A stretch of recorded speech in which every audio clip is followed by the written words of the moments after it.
Ladies and gentlemen, I'd like to make a short statement. In the world of royal servants, there are few more controversial figures than Paul Burrell. I think Paul is a fascinating character. As Diana's butler and footman to the Queen, he served the royal family for over 20 years. Only one man in history has ever served and been close to the Queen for 11 years and Princess Diana for 10. But Burrell was no ordinary staff member. He was a former insider who went on trial for theft from his employers and was cleared. Is this what you expected? Of course it is. But who now enjoys a lucrative life of celebrity. Honestly, Paul, isn't it about the money? It is not about the money. But how did the man handpicked by the Queen have such a meteoric rise to fame? How did he secure the trust of Princess Diana? And was he really privy to the royal's greatest secrets? With access to his family, He is very loyal. his supporters, Paul was a keeper of her secrets, there's no doubt about it. and his critics. They watch him, but they don't trust him. We tell the extraordinary story of Paul Burrell, from servant to celebrity.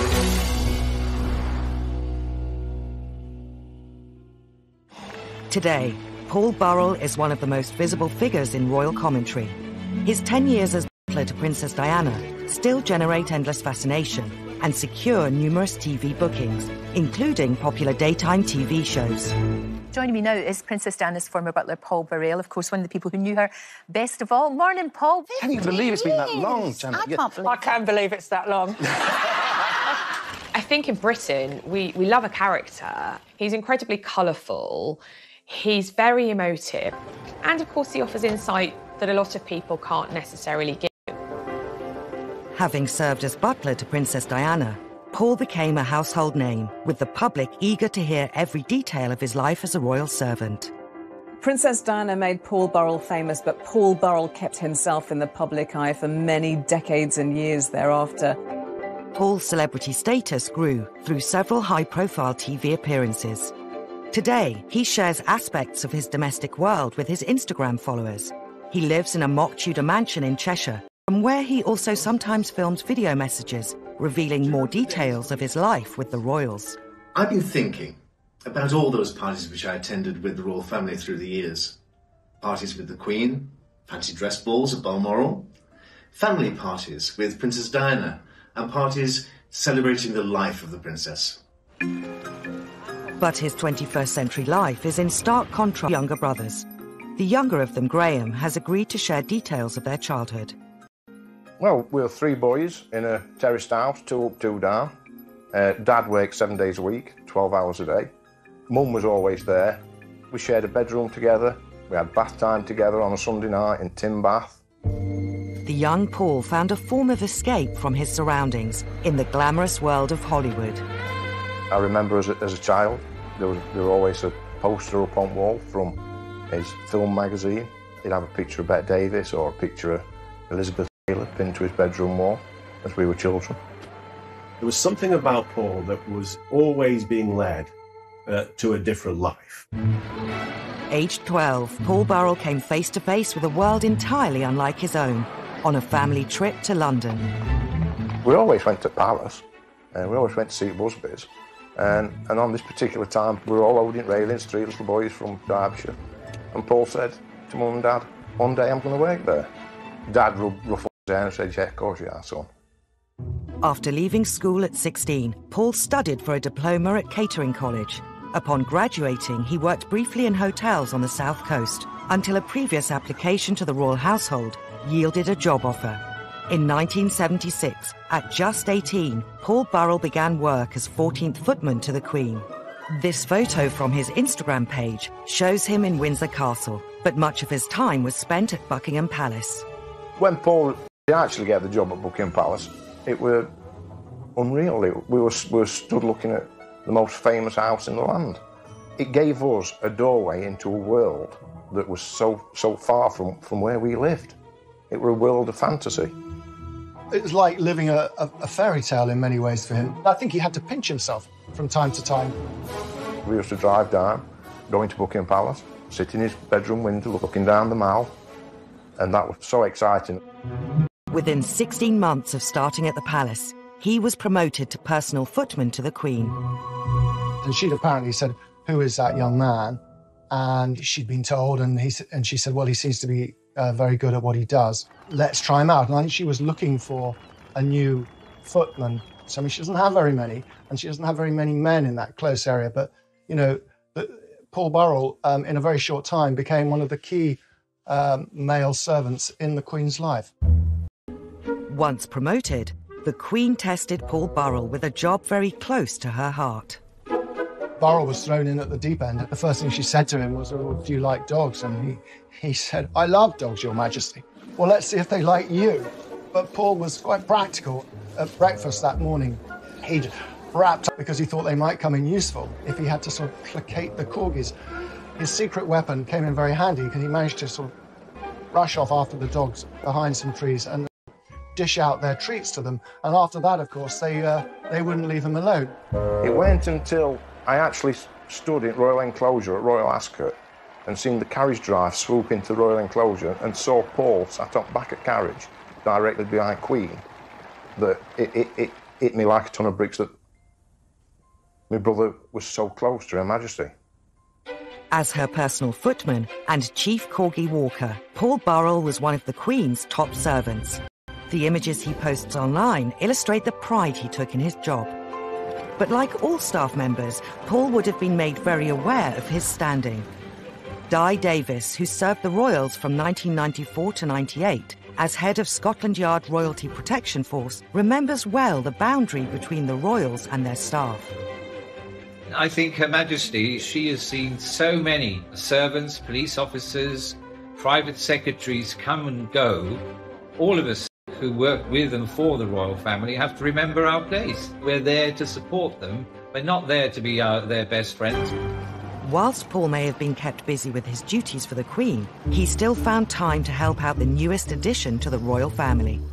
In 1981, Diana Spencer was living at Buckingham Palace in the months leading up to her wedding to Prince Charles. This other member of staff called Mark Simpson had got close to the princess, and he was taking her Big Macs, and so he pulled Paul Burrell in to be part of this mission. And so they went to a local McDonald's and they brought back Big Macs and fries. And they apparently sat and had it together. And that's Diana. I think she could mix with everybody. But whilst Paul was becoming popular upstairs, it would be downstairs that romance blossomed. Paul met his wife Maria, who was a maid to Prince Philip, while they were making the Queen's bed. He and Maria did break new ground, because normally what happens when below-stairs staff marry was that one of them, at least, has to stop working. Paul happened to mention this to the Queen one day, and the Queen said, well, that can't be right. You and Maria deserve to stay on. Although today Paul is strongly associated with Lady Diana, it was originally his wife Maria who bonded with the princess and secured Paul's future with the newest royal. Sometimes she would pop down to a little tiny mews flat, which is at the back of Buckingham Palace, where all the servants live, and she would, drop in to see Maria as well. So slowly, this sort of relationship was building. So Princess Diana and Maria, so sharing their experiences and bonding over that new life. By the mid-80s, when Diana and Charles needed more staff at Highgrove, their Gloucestershire residence, Diana made an offer to Maria, not Paul. Diana been sort of appealing to Maria to think about the future, and you can't carry on living in this poky little flat. Why don't you come and work for us? And with pressure from Diana and a lot more pressure from Maria about a new life in the countryside, they managed to persuade Paul about the benefits of family life at Highgrove.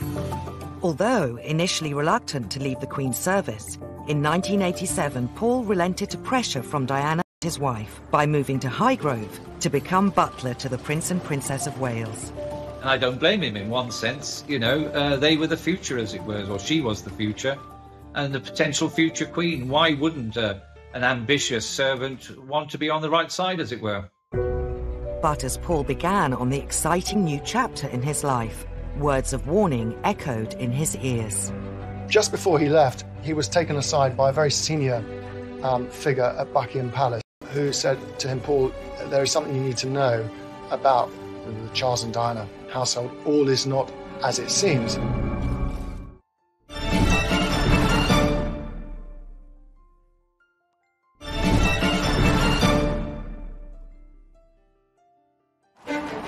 In 1987, Paul Burrell found himself working for possibly the most high-profile royal couple in living memory, the Prince and Princess of Wales.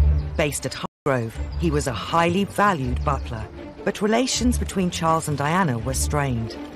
All the staff in the royal household knew that Prince Charles was carrying on a years-long affair with Camilla Parker Bowles.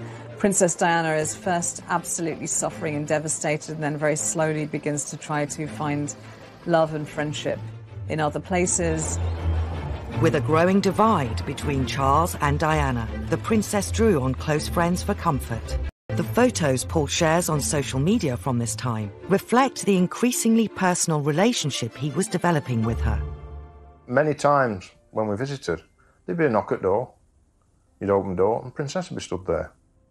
I watched the friendship grow. She was calm around Paul. They were good together. Paul knew what she wanted before she wanted it. Paul soon found himself in a more trusted relationship with his employer than he had ever had working for the Queen at Buckingham Palace. She didn't have a husband who could talk to her. So she would talk to Paul. When she started to call him her emotional washing machine, she would dump all her innermost thoughts and emotions on him. Before long, Diana was asking Paul to enable her own extramarital relationships, in particular with former Army Captain James Hewitt, who had been Diana's horse riding instructor. There was one time when Diana asked him to go and pick up James Hewitt, to take him to Highgrove even, which is quite astonishing. So Burrell put him in the back of a car underneath a blanket. And, I mean, whether it really worked, it's highly unlikely because there are police all over the estate at Highgrove. The marriage problems of Charles and Diana soon became public when the Prime Minister made an unprecedented announcement. It is announced from Buckingham Palace that, with regret, the Prince and Princess of Wales have decided to separate. As Diana and Charles discussed separation practicalities, the princess made an astonishing demand. Charles said, well, you know, whatever you want, just take it and go. And she said, well, what I want is, I want Paul. From 1992, Paul Burrell became butler solely to Diana, based out of Kensington Palace. It's interesting to speculate on how that felt for Paul Burrell. Did he feel that he was stepping away from the real heart of the royal family, so away from the Queen, away from Prince Charles, away from the blood heirs of the English monarchy? Or did he feel the opposite, that actually Princess Diana was clearly the superstar, obviously far and away much more charismatic and interesting than any of the other royals? Diana ran her household much more informally than any other royal. The normal hierarchy of servants was ignored, and whoever was closest to Diana personally would rise to the top. She was falling out with people, staff were coming and going. The only sort of constant in it all, at least to me on the outside looking in, seemed to be Paul Burrell. Before long, both Diana's private secretary and her other butler, Harold Brown, left her service.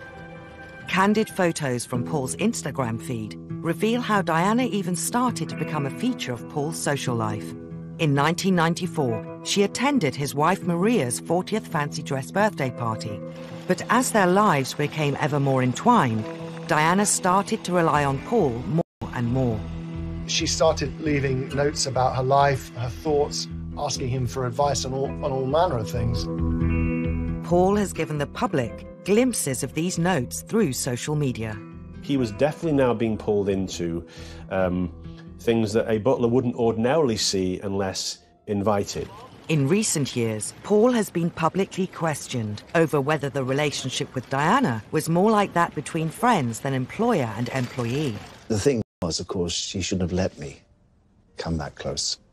Because there's a line. Exactly your terminology. It's interesting that you know the line. Did he allow himself to cross that boundary? Yes, I suspect he probably did. I understand that if he had turned down the sort of extracurricular stuff that he was now doing for her, well, where would that leave him? He worked in Kensington Palace. He saw the revolving door of staff being turfed out who sort of fell out of favour. She needed someone else by her side. She needed someone to look after her and to give her attention, and she approached the world through her feelings. So if she didn't feel loved or cared for in the moment, she would possibly feel very, very insecure and sad. But I just have a little sense that what bonded them was Diana's need to be loved and Paul's need to be loved. In 1996, the Prince and Princess of Wales divorced, meaning Diana was officially no longer a member of the royal family. With Diana now free to use her international profile however she chose, Paul Burrell's role once again stepped up to a new level. On now iconic tours to Angola and Bosnia in aid of landmine charities, Paul travelled with her in a role that transcended his title of butler. He was wearing many hats. He was PR, he was chauffeur, he was private secretary, he was butler, he was everything rolled into one, which I think speaks to how much she relied on him and how much she trusted him.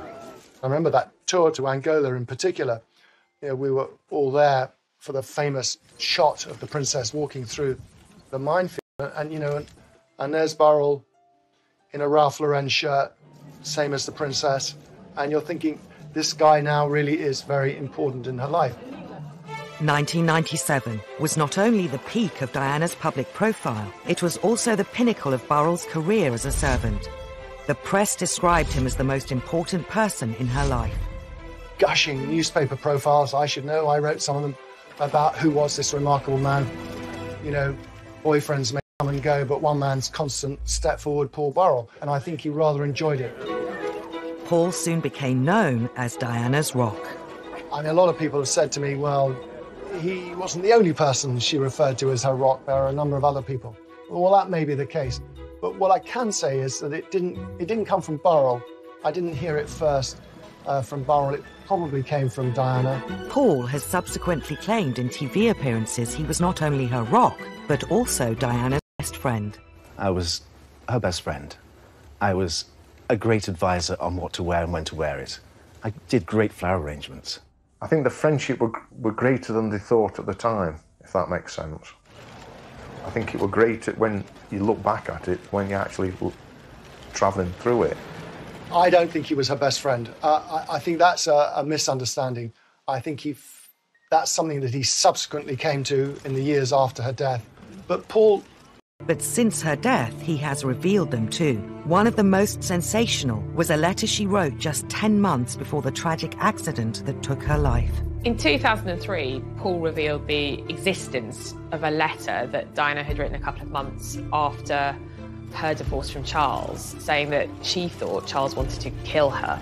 This letter was given to Paul, he says, as insurance, and it was in Diana's hand. But Diana was paranoid about these things. I mean, Burrell, I think it's best to reassure her. The fact that she confided in him about it, I wasn't entirely surprised. I mean, she told me some of this stuff too. She got Burrell to pull up all the carpets on one occasion and even lift floorboards to see if they could find bugs, but they never found anything at all, of course. Only months after Diana wrote this letter to Paul on August 31st, 1997, he received news that brought his life as a royal servant to an unexpected and gruesome end. I was actually with Paul at Kensington Palace. We was woke in the early hours of the morning with police knocking at the door. I remember seeing policemen in Paul's hallway. Paul on telephone. Comes off telephone, said that the princess had been injured. They're like a rabbit in headlights. Everything, his job, his best friend, everything were in jeopardy. The driver and Dodi Al-Fayed died at once. The security man and Diana initially both survived, though ambulancemen spent 2 hours with her at the scene. They were brought here to the Pitié-Salpêtrière hospital, but such was the gravity of Diana's injuries, they pronounced her dead at 4 a.m. Paris time. Upon hearing of Princess Diana's death in Paris, Paul left to perform one final royal duty. He arrived before Charles or any other royal and began arranging for her to be brought back to Britain. They just wanted to take care of all loose ends to make sure everything was in order and protect the dignity. After her televised funeral in Westminster Abbey, Paul was one of only 2 non-family members invited to Diana's private burial at the family estate, Althorpe. But perhaps the greatest honour for Paul in the months after Diana's death was his involvement in her memorial fund. He would explain in TV interviews how this was a way of protecting her memory. For me, it's a way of carrying forward what I began 10 years ago, looking after the princess in a private way, I can now look after the princess in a public way. While being employed by the Memorial Fund to arrange charitable work, Paul Burrell appeared at events as Diana's representative. The press got more interested in Paul after Princess's death because he was more... And instead of standing there with a tray serving champagne, someone is standing in front of you with a tray serving you champagne. By the middle of 1998, Paul Burrell had carved out a place for himself in public life as the spokesperson for Princess Diana's work and ideals. But with his public profile rising, what was more important to Princess Diana's former butler?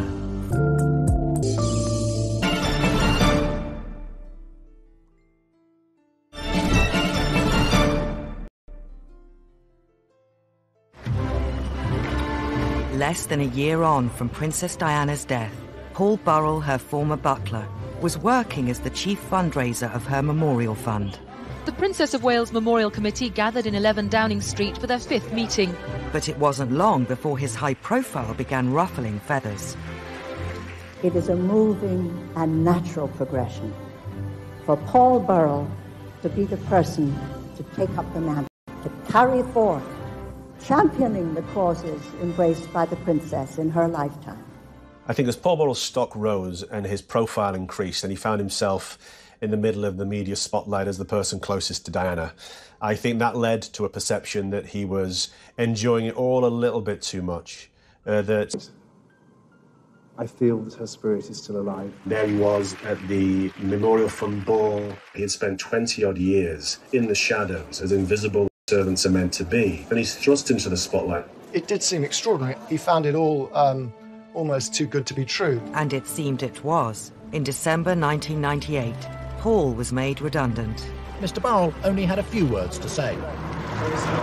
Paul claimed Diana's sister, Lady Sarah McCorkadale, broke the news to him in a London wine bar. To her family, he would always remain a servant, and he was working class. They were aristocracy. And, of course, he was increasingly speaking on her behalf. And I think there was a feeling from her family that that was a bit inappropriate. It's human nature to want to better yourself. And I don't feel that that in itself is something we can criticise him for. But the fact that other people around him were disgruntled by it suggests that there was something else going on. And the something else could have been that other people wanted Paul to maintain his position as a staff member, or that other people noticed a grandiosity in Paul and they were fearful about where it might go. I think Paul was devastated. He thought he had done good work for the charities in Princess Diana's name. His departure from the fund once again made Paul front-page news. Paul Burrell, who joined the Prince and Princess of Wales' staff in 1988, drove off to spend Christmas with his family in Cheshire. Paul returned to Cheshire to begin a new life away from the spotlight. I think he felt he owed it to Maria and his sons to turn his back on his celebrity times. Maria wanted some stability. She wanted to be near her family. He did actually try and start a new kind of a life. I think it is too simplistic to say that Paul loved the celebrity. I think he genuinely believed that he was Princess Diana's standard carrier. He was her knight in shining armour, that he was his role to protect her, promote her, because she wasn't here anymore to do so. And so him kind of disappearing into obscurity, I don't think would ever have suited him. The Burrells' peaceful suburban life didn't last long. In January 2001, there was a dawn raid on their home by the Metropolitan Police. When the Serious Crime Squad searched Mr. Burrell's home in Farndon, Cheshire, they took away a number of items. Police found hundreds of items that once belonged to the princess. Reports of designer bags, personal letters, and more than 2,000 photos and negatives. The police were just amazed how much property he had. Some intimate letters from Diana to William, her old school reports. And I think, not unnaturally for the police, they felt, well, why would a butler have... And the police built a case which was based on a set of assumptions. The set of assumptions were, broadly, that Burrell had hidden this stuff away, stolen it, in those weeks and months after Diana's death. As the executors of Diana's estate, the Spencer family made the final decision to pursue the prosecution. Paul was charged with 3 counts of theft relating to over 300 items. Once it was clear that the Spencers wanted the trial to go ahead come what may, I think Prince Charles's household had to be seen to be working in tandem with the executors and therefore lent their support to the trial. Almost 2 years after Burrell's house was raided, the trial began at the Old Bailey. Today, he's here at the Old Bailey, charged with stealing from her estate. Paul's defence claimed he was keeping Diana's belongings for safekeeping, an explanation the prosecution disputed. I mean, it was going to be the trial of the decade, and here was a member of Princess Diana's innermost circle charged with stealing her effects. I talked to him many times. He was suicidal at times. He was in a very dangerous place. His view was that when the boys were older, they would want to have this stuff, and they would be grateful to him that he had preserved it. Now, this was a slightly naive view, but it was a view. It was horrendous. It was like a free-for-all. We all went down as a family, show support. And listening to how the court case was being presented, and during that time he lost all the skin off his hands and off his feet, and that was down to worry. 2 weeks into the trial, and there was a shocking development. Just before Paul was due to take the stand, the Queen made an unprecedented intervention. She claimed to recall a conversation with Paul, during which he had told her he was taking some of Diana's belongings for safekeeping. I knew the princess, and I knew that she was in the habit of giving many of her things away, and no one benefited more than that than Burrell. The case collapsed. He's happy and relieved to have been acquitted on all charges after the terrible ordeal of the last 21 months. I think, at the end of the day, Paul Burrell would have liked his right to reply in court to balance out the accusations and the reputation damage that had taken place over the previous 2 weeks. But ultimately, the Queen stepped in. There was a celebratory lunch with his legal team in Covent Garden, pasta and champagne, to prepare for the journey home to Cheshire. Congratulations. How's it feel? How do you feel? Very happy, thank you. Where's the taxi? After the trial, Paul Burrell once again returned to a quiet life. Wait and see what people offer me and go forward in a positive way. Notoriety isn't a bad thing in tabloid Britain. These are things that the public really likes. So he was canny enough to know that he may get a few juicy offers, which he did. The Daily Mirror's boasting that it will shed light on the trial with Paul Burrell's exclusive account of the last 22 months. He sold his story to the Mirror, and again, no doubt, thought, well, I've been put through the mill on this issue. What benefits can I bring to my family, to my future career? The establishment have tried to destroy me. What can I do to enhance my situation? Paul's next move saw him thrust into the spotlight once more. He wrote a book, A Royal Duty, claiming to set the story straight. To understand the motivation as to why Paul wrote A Royal Duty, you first have to understand and see what happened to him. He had been put on trial, accused of the ultimate betrayal, of thieving from Princess Diana. He had become a pariah in many respects, and it's fair to say that they went to the brink of ruin. I think the intention, from what I understand, was always to give his side of the story. He felt that the public thought he was a common thief, and he had to explain what he did and why he did it. In the weeks leading up to the book's publication, it was serialised in the Daily Mirror. Piers Morgan, the editor at the time. He'll never betray Diana, he'll never betray the Queen, he's made it very clear. The week before the book was due to be published, there was an unprecedented statement from Princes William and Harry. William tonight finally decided enough was enough. Their press secretary read it out. We cannot believe that Paul, who was entrusted with so much, could abuse his position in such a cold and overt betrayal. It is not only deeply painful for the two of us, but also for everyone else affected. And it would mortify our mother if she were alive today. And if we might say so, we feel we are more able to speak for our mother than Paul. We ask Paul, please, to bring these revelations to an end. William and Harry speaking out about the book added fuel to the fire and generated more interest, because of course people then thought, gosh, what's in it? What's so bad that William and Harry are so upset? Paul responded with his own statement. I am saddened at the statement issued on behalf of Prince William and Prince Harry. saddened because I know that this book is nothing more than a tribute to their mother.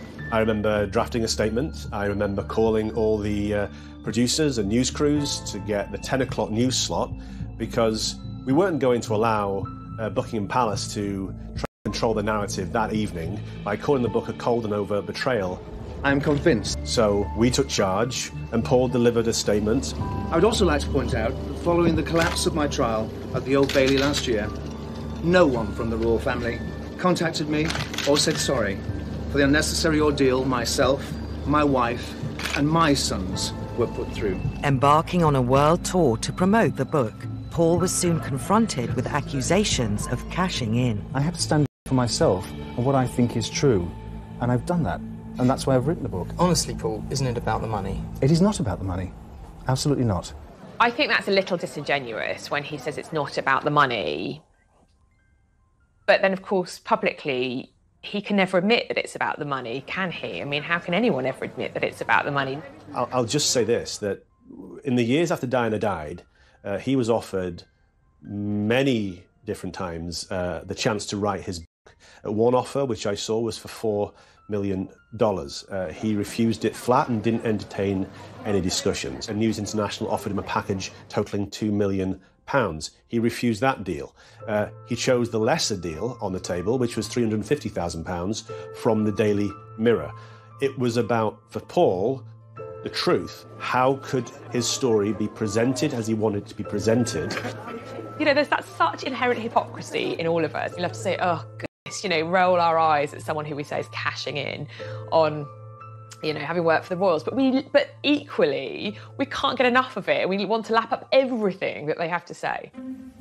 With the spotlight firmly on the former butler, in 2004, Paul appeared on ITV's popular reality show, I'm a Celebrity, Get Me Out of Here. Taking part in a number of challenges, much to the amusement of presenters Ant and Dec. I can't feel anything in it. I put my...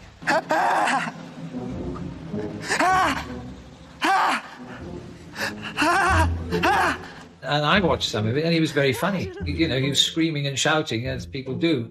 Paul finished the show in second place. And I think he was surprised at how well he did. It was a real kind of role reversal. He'd been kind of public enemy #1, and now suddenly he was the nation's sweetheart. With his popularity on the rise, Paul decided to move his family to America, where he accepted offers to endorse a range of products, from teacups to linen. I do understand why, if you've been in a trial in England and it was very exposing, you get to America where people are going to treat you much better and they're going to treat you like you're famous, without any baggage at all, with a nice little paycheck ticking over. It's seductive. The Americans love British royalty, and they love the kind of Downton Abbey, upstairs, downstairs kind of story. So here was a bona fide servant to the British royal family, best mate of Diana's, and... He wasn't to last. After the inquest into Diana's death, he was secretly filmed, admitting he didn't tell the whole truth in court. Paul's world once again came crashing down.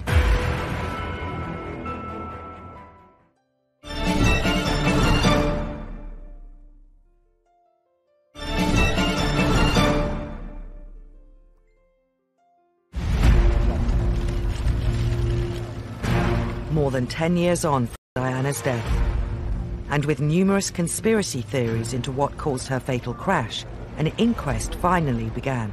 Paul Burrell, still living in America at the time, was called as a witness. All day, Mohammed Al-Fayed sat in court listening as Paul Burrell rejected any suggestion that Diana was about to announce her engagement to his son, Dodi. I find that difficult to believe, he said.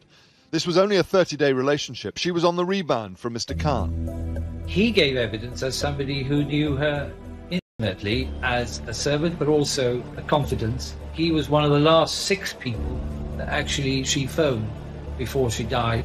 He has always seen it as part of his job to protect her, and being part of the inquest was part of that. The world's media were on tenterhooks, desperate to see if Paul had anything new to say. But instead of new revelations, Paul Burrell quashed rumours that were circulating about Diana, including that she was pregnant with Dodi Fayad's baby. The princess, he said, was on the pill and definitely not pregnant, and he suggested she may have allowed herself to be seen so publicly with Dodi in order to make Mr. Khan jealous. The inquest took months to complete, yet appeared to confirm what many already suspected. Let's be clear about this. Princess Diana died because a drunk driver was driving her car and was going far too fast in a Paris underground tunnel. And crucially, she wasn't wearing a seatbelt, neither was Dodi. So those are the very base facts, but I think there was such an emotional outpouring of her untimely death that the facts got lost. With the inquest finished, it wasn't long before Paul Burrell found himself having to face uncomfortable questions again. When he was secretly filmed by a Sun journalist, admitting he didn't tell the whole truth in court. He was drunk, he was jet-lagged, and he maintains he was a victim of entrapment.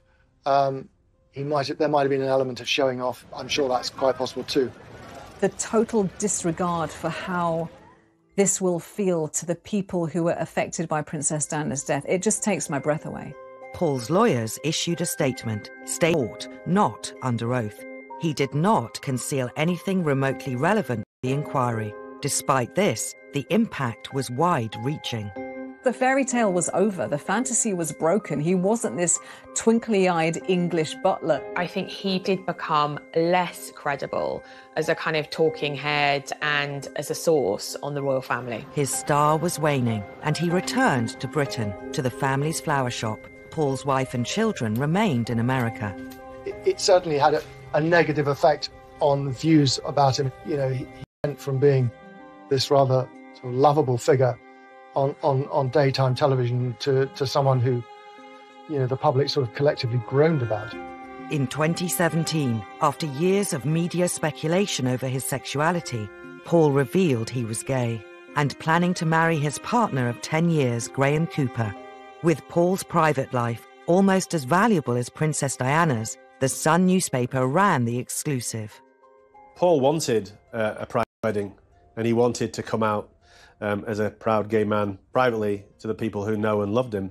We've got to remember, the Sun newspaper chose to out him. So the moment that news breaks, you are immediately out of control of the story. So Paul did a deal to take control of the narrative. Paul was once again welcomed onto British daytime television. In an interview on This Morning, he revealed how he told his family about his sexuality. To sit with them and talk about my sexuality and to cry with them and say, this is your dad. I'm your dad. I'm not going to change. I'll always be here for you. I said that to my wife. I said, I am your best friend. I'll always look after you. I'll always look out for you. As complex as Paul is, it's important to understand and not villainise him at every turn, to understand that he also had some very difficult challenges, which he had to find ways to overcome. Since his marriage, Paul has sold his flower shop, but still accepts offers to comment on big royal stories, including talking to the Loose Women panel about Harry and Meghan's departure from the UK. They're not the first royals that have decided to leave the country or to have another home in another country. Diana was also deciding to spend some of her time in America. And in fact, the day she died, on her desk were plans of a home in Malibu, in California, which she was in the process of purchasing. Undoubtedly, Paul will want to talk about one of the biggest royal stories this summer, the unveiling of a statue of Princess Diana on what would have been her 60th birthday.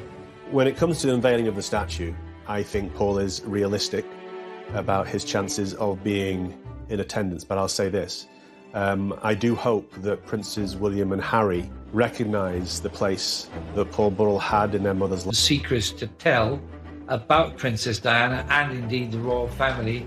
This has allowed his image to carry on, if you like, and the press and the public to be intrigued by this unique man and his unique relationship with Diana and indeed the royals themselves. He isn't going to deny his background and his past, and when television companies ask him to comment, if he wants to, he'll do it, and he'll continue to do that, and he would consider that no more than a right, really, if you like. Paul Burrell holds a really unique place in public life. He's a public figure who's now a celebrity in his own right, but I think he's slightly mistrusted by the British public, and at the same time, they can't get enough of him.